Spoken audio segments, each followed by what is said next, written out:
Happy New Year, everyone. Guys, it is time for the Doctor Who After Show. I'm so excited to talk to you about the new New Year's special. It's weird to say New Year's special. I'm used to saying Christmas special, but we're going to talk about it. Resolution. Let's talk about it now on AfterBuzz TV. You're tuned in to AfterBuzz TV, the ESPN of TV talk. Now, let the buzz begin. For the one time in 2019, let's hear that theme. Yes, it's sad but true. Guys, welcome back to AfterBuzz TV's Doctor Who After Show. I'm Zach Wilson. I'm so excited to talk to you guys about this episode. I have a wonderful panel here with me. We have Miss Adrian Snow. Hello, everyone. How are you? And Mr. Dave Child. Hi. Yes. I love that the theme killed right there. It was perfect timing. Happy New Year, everybody. Happy New Year. How was your guys' holiday? How was your Christmas with no Doctor Who? That was sad. I have a tradition now of watching it with my brother. And this was like the first year my brother was watching it again. He kind of stopped watching Doctor Who. Huh. So I was going to watch it with my brother, and then we're like, well, we can't. I guess we'll just continue playing card games. I had to spend more time talking to my family. Oh. That's an extra hour of talking to family. Dang. Yeah, pretty much. I didn't go home, so it was fine. Before we get started on the episode, I wanted to share a Doctor Who story that happened to me over the break. I feel like you guys will enjoy this. I went on a road trip the past week. I drove, it's super nerdy, but I drove to Devil's Tower in Wyoming because I love Close Encounters of the Third Kind. Irrelevant to the story, but as I'm coming back through the rest of Wyoming, I was in this town and I pulled over so that I could adjust my GPS and like figure out where I'm going next. And a cop pulls up behind me and is like pulling to the parking lot. So I move my car into the parking lot, and basically because apparently I'd pulled over in a no standing zone. Oh, okay. And he walks up and he's like, license and registration. I'm finding the paperwork and giving it to you and all that. And I'm like, oh God, please don't give me a ticket. And then he's just like, that's a TARDIS on your dashboard. I have a little TARDIS, and he's like, all right, you're good. Just don't be in no standing zone. But I should write you a ticket for having Matt Smith on your dashboard, not David Tennant. I And he let me go. I agree with that officer, but yes. I was just like, this police officer is a huge nerd, and I think that the doctor got me out of a ticket. Yeah. Yep. Whovians, we unite. Yeah. Whovians have respect for each other. I thought it was a lot of fun. That's cool. I kind of wish I said, like, it was funny. What, you don't have Jody up there? Like, what's that about? That's harder to find the Jody toys. I mean, you can get there, but like they're not We'll have everywhere all of yet. 2019 to look for Jody. Right? But with that aside, let's dive into this episode and just first reactions. Let's start with Adrian. What do you think? I really liked it. I think a lot of people were like, can I get a classic? I need a classic storyline. Just give it to me just once. Yeah. And, Chris Chibnall was like, I'm not going to give it to you until you're not going to have Doctor Who for another year. And it's like, okay, fine, but I'll give it to you for an hour and a half. So I appreciated that. I appreciate the storyline, and I appreciated really finally getting some resolve with Ryan's dad. So overall, I really did like the episode. Yeah, it was fun. It was good. It was much better than the season finale. So that's why I enjoyed it. And also and the little stuff that they did, that the bringing back the Dalek, having the Dalek be a part of it, and also kind of with the way they designed the Dalek was kind of cool in a new way. Did you know it was a Dalek? Yeah. I knew almost immediately. I was like, Also, oh, it's a Dalek. I think they also kind of revealed that on a commercial. Oh, really? Weirdly. Because I remember some people I was avoiding all, what's coming up because I wanted to be surprised. But it sounded like it was revealed, and a lot of people were kind of pissed about that because we all knew. But yeah. I mean, when they showed the first teaser with the finale. There was nothing. It was hints. Like it was like the most dangerous DNA of the most dangerous creature in the universe. And we all sort of like in the panel we're like, oh, it's the Daleks. It's probably gonna be the Daleks. But then they re-put out that trailer exactly the same, except for a sound cue at the end where you hear exterminate, and you're just like, oh, okay. Thank you for the hint, BBC. Yeah. But I was totally fine with it. To me, that didn't ruin the reveal in this episode. I loved this episode. I thought this was great. It was the most threatening the Daleks have felt since Dalek in season 1. Oh yeah. To me, like, you mean when she's like goes up the stairs and then it's like levitate, like the the first the episode's just called Dalek, like with Eccleston, because that was when one Dalek was scary.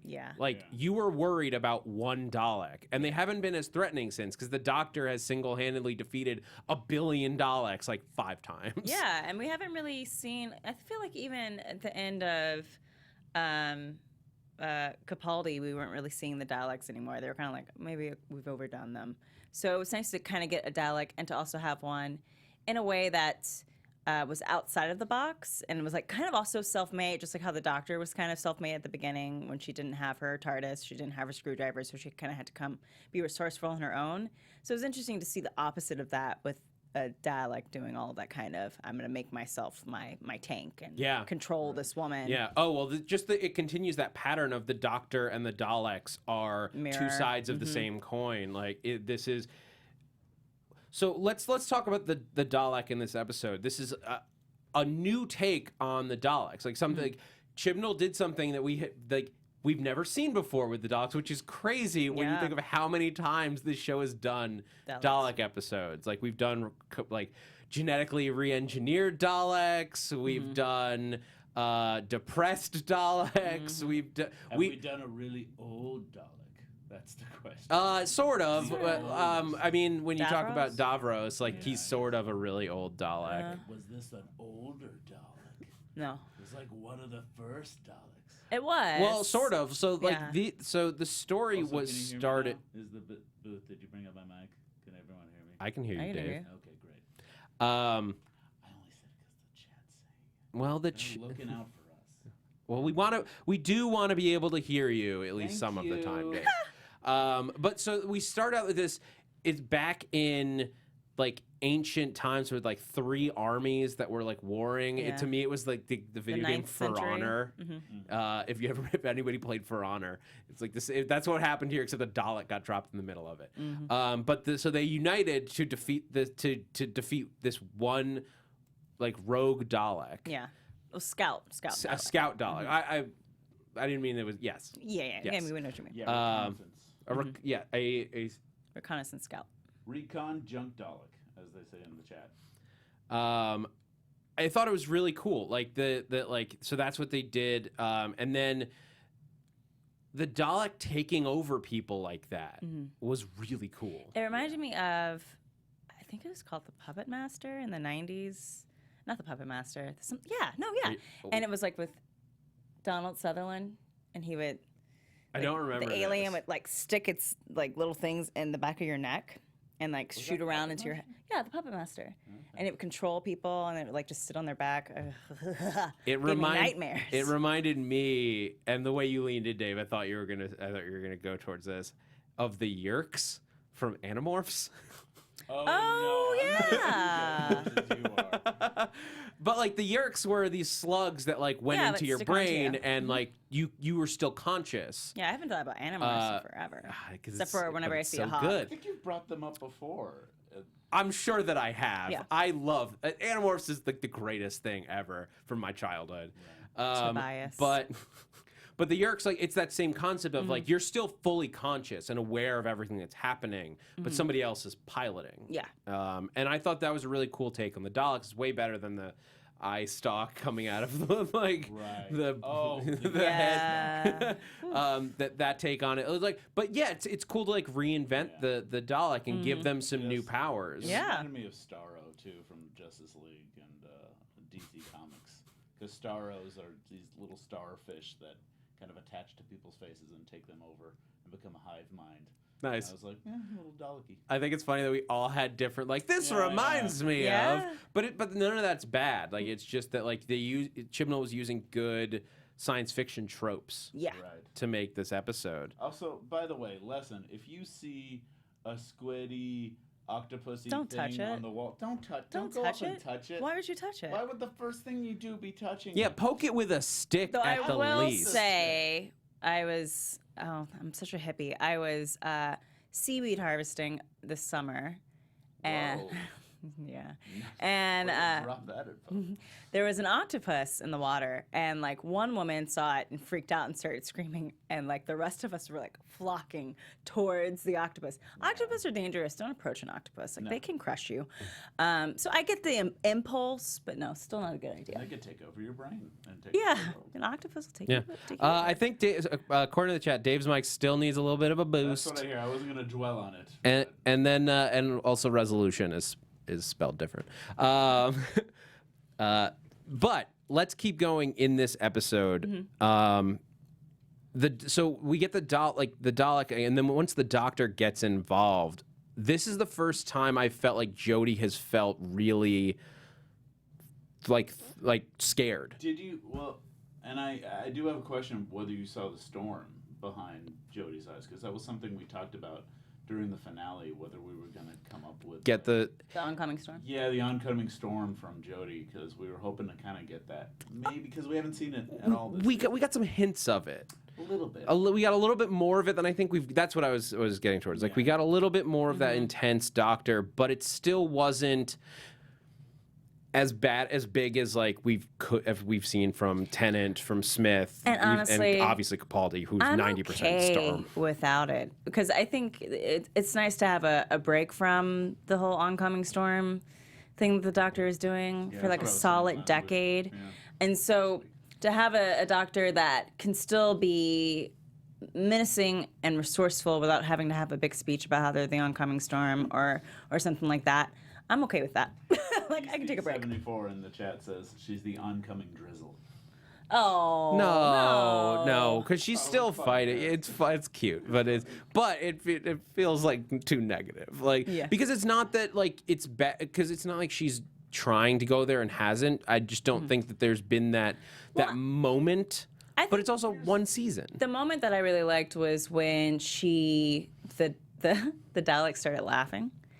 And that was she creepy. turned it. She set up the TARDIS so it pulled the Dalek in. So, and she was like, "Say it to my face," and I was like, "Ooh, yeah."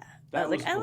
"I like There that." was one part that kind of like it was almost her oncoming. Here I There am. we go. Hi everybody. It was kind of the storm moment. Was she had her big speech to him, and then she kind of turned to the fam and was like, how'd I do? Which was funny, but at the same time I'm like, oh, it kind of took the weight out of it. But no, I also think it's nice to have a Doctor that isn't always so sure of herself, because the Doctor was so sure of himself. And it kind of goes back to that joke that was made during the 50th anniversary when that other Time Lord turned back into a woman. And the first thing she said was like, "Oh, so much ego." So you get like there's going to be a different Doctor when the Doctor is inhabiting a different gender. And so there's still a menace to her. She's still just as smart and just as savvy as all the other Doctors, but she's going to handle things differently. Yeah. And she's, so I appreciate that that's being incorporated into the Doctor, because it was a lot of ego. Yeah. Especially Tennant. Come on. Matt, I thought Matt had quite a bit of ego. He did. Especially that first episode. But, I was like, geez, okay. As he put it, like the 10th me was so egotistical he regenerated with the same face. Yeah, that's true. That's true. That's a good point. So I like it. And she's all about like this family and the ensemble. I love how she introduces them as, and these are my best friends. Yeah. Which I thought was like Yeah. a great way of introducing, rather than, and this is my companion. It's like, Yeah. these are my best friends. I do like that they're incorporating that in a subtle way. It's not like, I don't feel like I'm being beat over the head about like, yeah, the Doctor is definitely a woman. It's just like, there are going to be differences between a male Doctor and a female Doctor. And so, and it's okay to have those differences. And it wasn't like she wasn't savage in this episode. Oh, yeah. Who she was the most savage against Aaron. is Ryan's dad. Yes. Which, like, ooh, she's not pulling punches. She's not the... Straight up, she's like, "You're Ryan's dad." He's like, "Yeah." She's like, "You weren't there for him when he needed you." And I was like, whoosh. There was no subtlety. That was so classic Doctor in the sense that she just like ignored any social graces that you're supposed to have in that circumstance where you're just like supposed to like let everyone like handle their private stuff in private. Like, oh yeah, I'm just gonna smile at you and see the underneath. No. That was very un-British of her. Is to say something right away. Well, reminder that she's not British, she's Gallifreyan. Yeah, of course.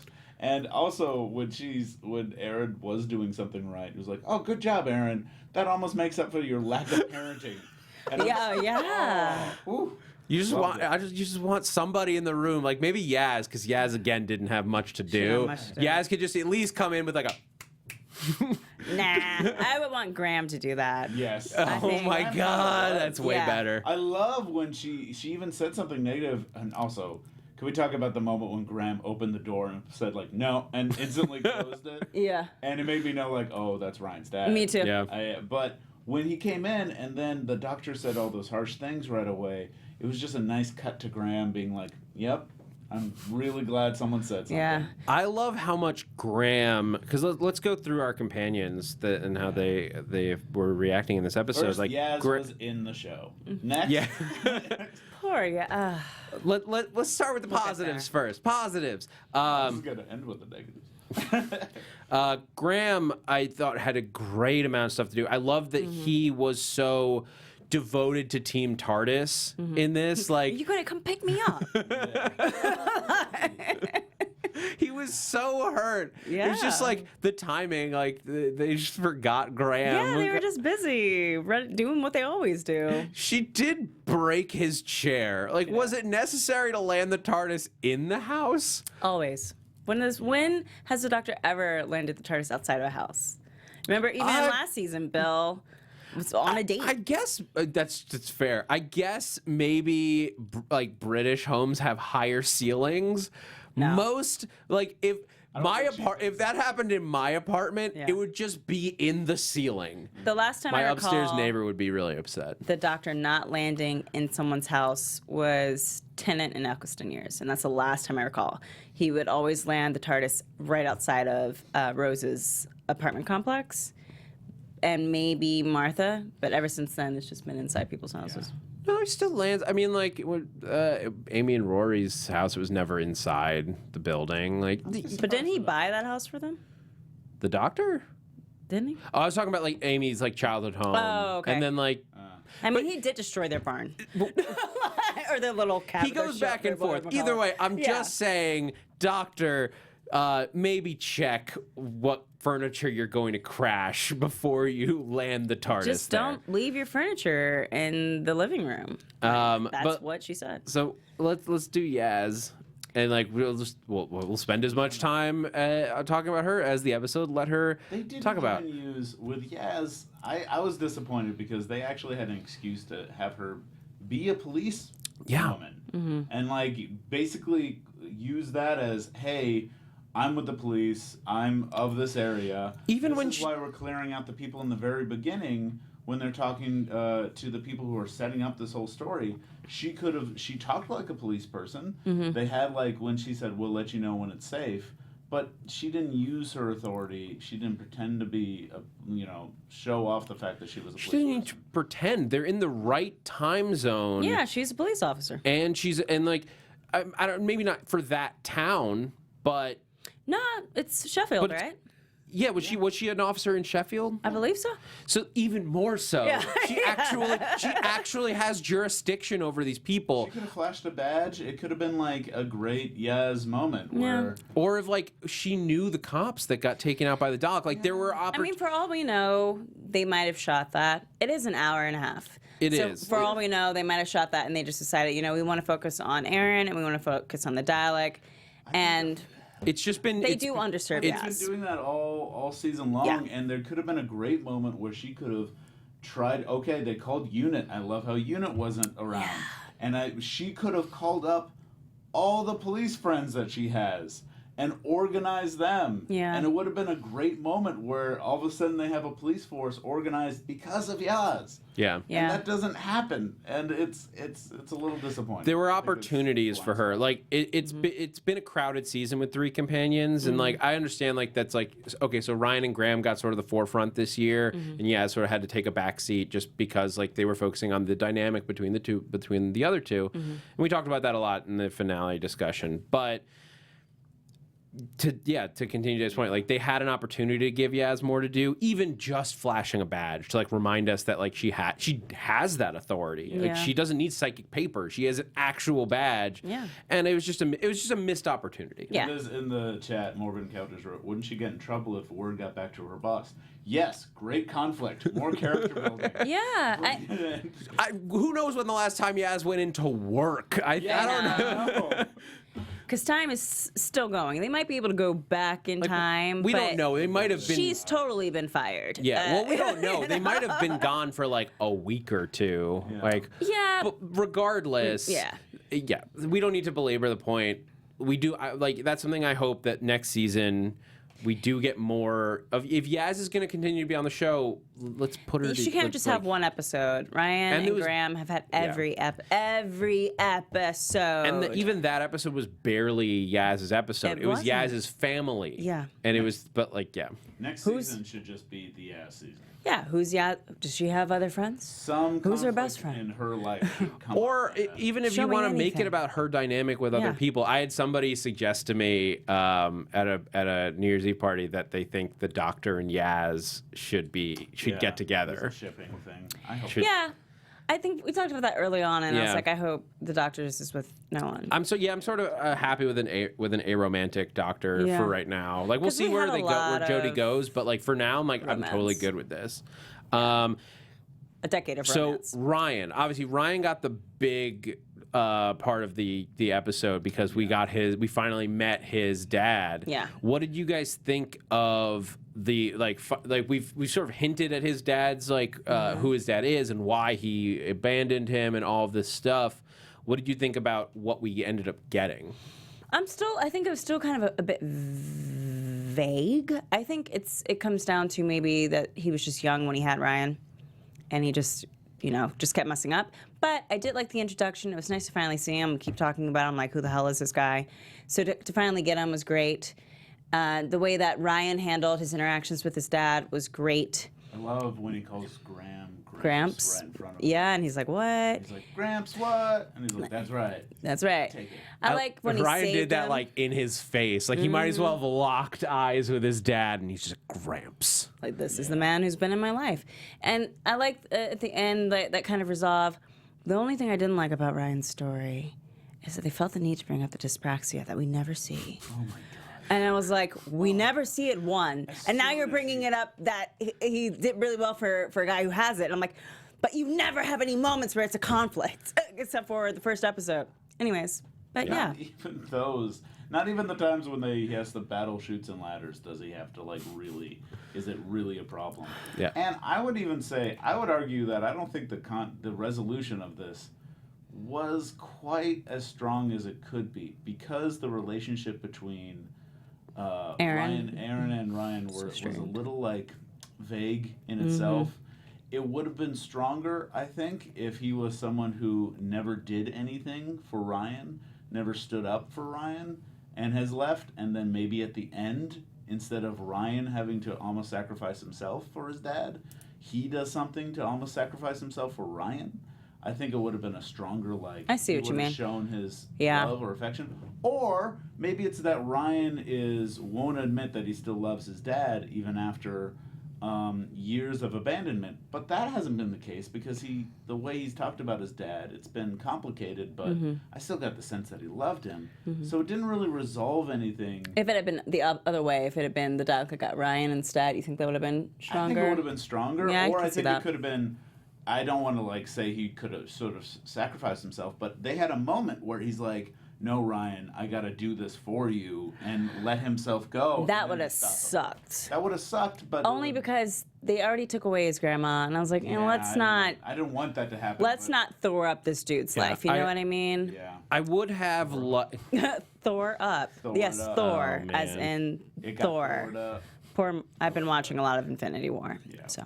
I would have liked to see a little more extreme in the Aaron Ryan dynamic. Like after all the buildup, I was expecting like a dad who's like, I know that Doctor Who wouldn't do this, but I was expecting like the drunk dad who just like doesn't ever like who like maybe borderlines on abusive. Like that's here's the thing. I'm grateful they didn't do that because that plays into some stuff. I don't want them to do that, but that's sort of what they had set up when they talked about his dad. They the way they talked about it, they were setting up to me something a lot worse. And his dad actually seemed fairly put together. I would actually say one of the strongest moments of the story, besides the whole A story going on, is actually the guy who played Aaron was great, and he brought in a lot of stuff, and the writing of those scenes was interesting because even when he sounded like he was trying to sell something that's broken and he was trying to con someone, right afterwards he's like, this is actually a good product. Yeah. I just always sound like I'm selling a con, so I'm bad at this. And then also that was a really sweet when moment. He talks about like not going to his mom's funeral, that was a very sincere, very great moment, and I actually love that he was a human. I have 2 points. One, who is this person?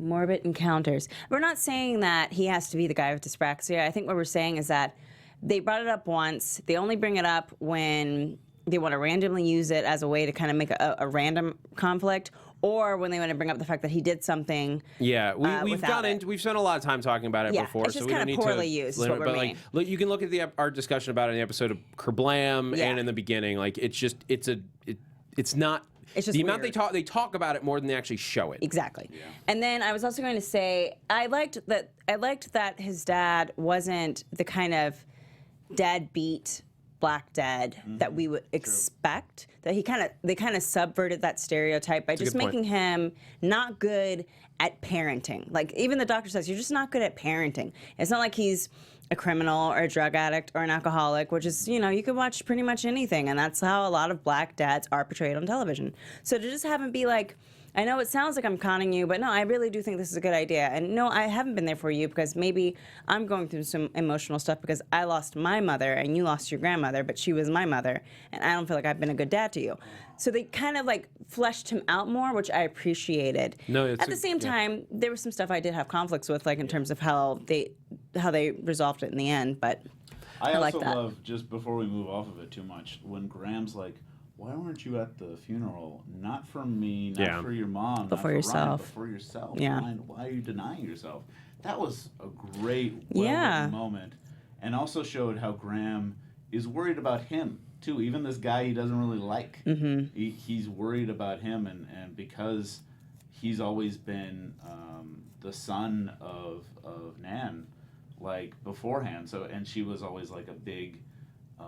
Has these moments like I did everything I wanted to do because I'm proud of my son. Yeah. So. No, that was a wonderful moment, and I thought that Aaron's reason for not going to the funeral, like it hurt, like it made so much sense. Like he wasn't doing it out of anger or like anything. It was fear because that was very real. Yeah. If I just don't deal with it, it's not a problem. Yeah. A lot of people have gone through that. Oh, yeah. I understand that. That felt very human, and that was a great moment. I feel like there's more to talk about with the Dalek. Oh, yeah, let's go back to the Dalek. So let's circle back to the Dalek because because we haven't really talked about Lily or Len or Mitch. Len? Yeah. Len, my bad. Lily. When they when we introduced that couple at the top of the episode, I literally wrote down a note. Doom. Oh no, this couple is too adorable. Yeah. As soon as you meet an adorable couple, I'm like, oh, they're so someone you sweet. love, I'm like, no, they're not. Well, one of them is not going to make it out. As soon as they were like so sweet, and then she's like, oh, I'll go check on it by myself, and I was like, wow. Just hit those tropes back to back. And then she's like, oh, it's gone now. I'm like, it's on her. It's on her body. It's on her body. It's controlling her right now. We all know it's controlling her right now. Yeah. That was clear. But one thing that is nice about Doctor Who, and I realized while watching this, first thing I thought was like, one of them is not going to get out of this alive.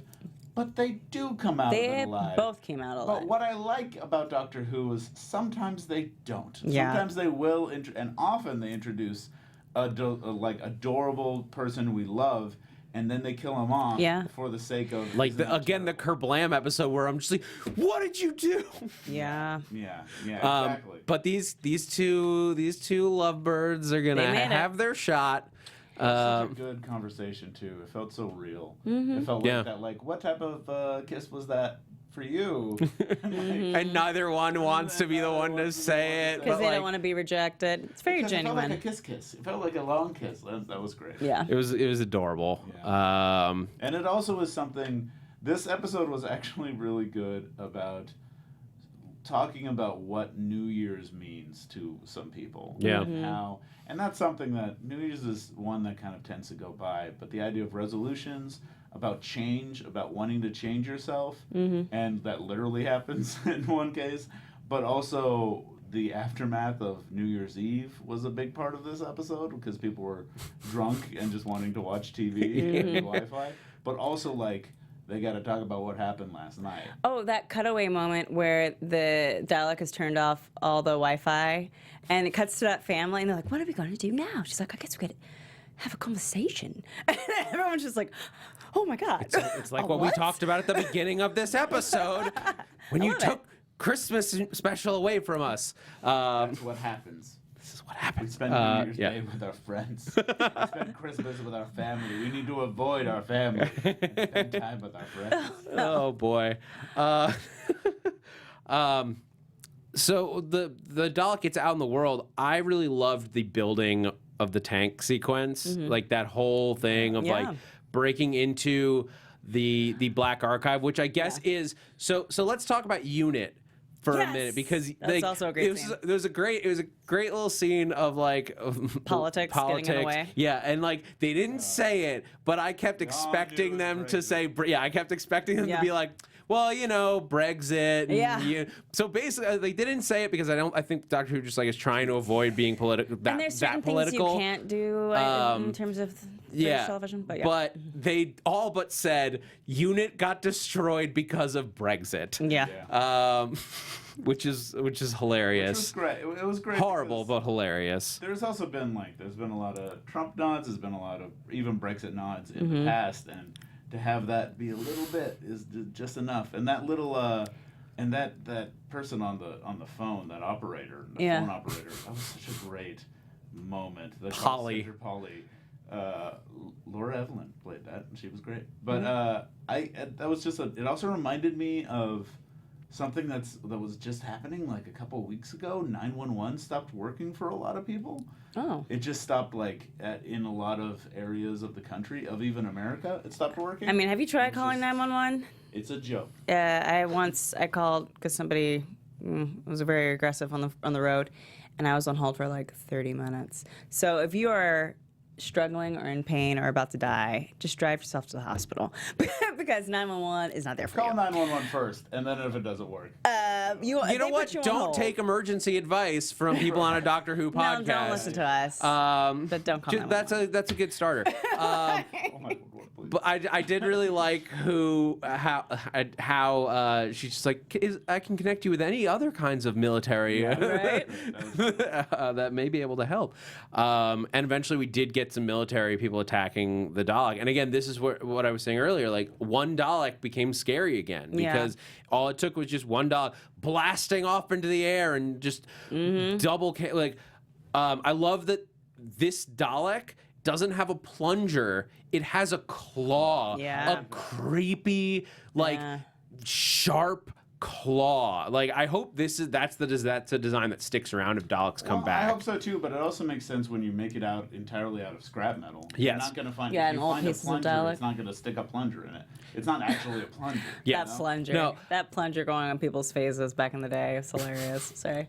Yes, it made sense contextually, but it also was like, oh, this is a scary looking Dalek. Like suddenly this makes sense. Like when it like opens up the balls of mystery and there's missiles inside. Or even just like whenever you'd see the Dalek and its casing, like if it got blown open or something, it wasn't that scary. It was just like a glob of goo. So to see it kind of like this octopusy thing actually wrapping itself around somebody and then plugging a part of itself into a person's neck, that is a scary Dalek. That's terrifying. Also, there was a build-up about it's building a tank, and it actually made me realize, oh, Daleks are just tiny tanks that are flying around. They're super powerful tiny tanks. And it had little missiles. Yeah, like, and that's a much better way of looking at them than buckets on wheels. Which I think all the jokes about Daleks tend to go towards that like area, but they are tank-like.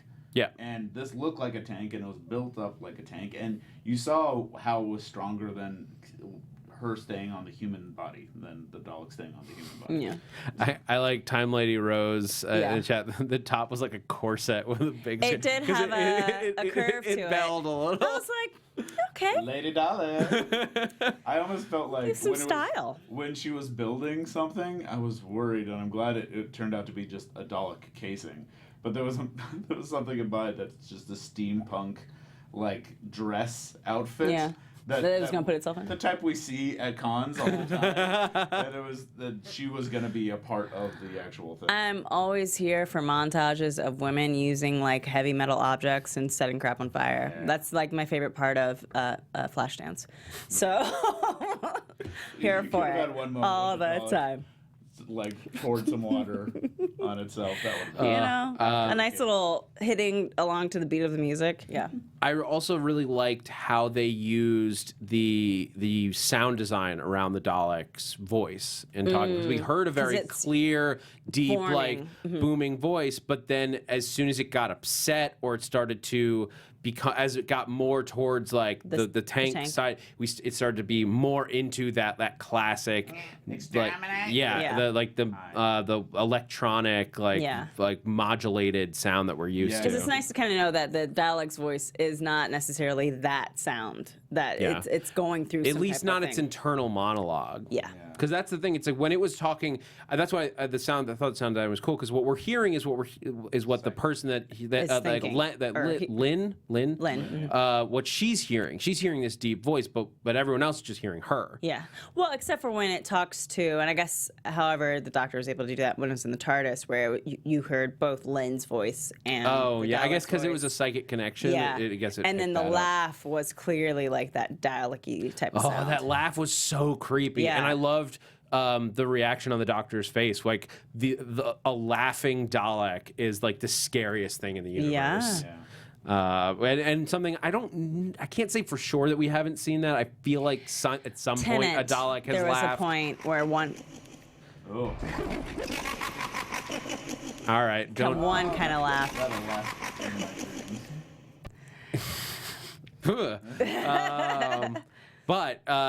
So I really loved all of that. This episode was just really strong for me. It's kind of like when Predator laughed at the end of Predator 2. Do you remember that? And it's like things went out. Ugh. Sorry, it was really funny. But yeah, just overall, I really liked this episode. We needed a classic villain. Yeah. I think after this season, it was every individual. We talked about this a little bit in the finale. Every individual episode was like, for the most part, like there's one or two that I didn't love, but like overall, they were all good episodes. Yeah. And like I wouldn't like give back any of them, but I was missing but I was missing that familiarity that is just part of Doctor Who. Like there were no known villains. There was no like recurring or serialized elements other than Graham and Ryan's relationship. Yeah. And this was the thing that I wanted. I wanted this like a little more of Dalek lore and like some stuff that connected us to the past, like this custodian, like the custodians people that like are like planted around the world guarding this dark secret. Like that's some classic Doctor Who nonsense. Yeah. And I am here for it. And that, just to give us a little bit of it, because it was a great season. I enjoy the season. I enjoy Jodie. I'm happy she's coming back. I'm happy Chris is coming back. But I also was like, but can you give me like a little bit of a Dalek or a Cyberman or the Master or somebody? I just need a little bit. Just give me one. So, I mean, it's a nice way to send us off into 2019 and, Yeah. And back in 2020. in case you guys hadn't heard, we joked about it at the top of the episode, but this is going to be the only Doctor Who episode that will air in 2019.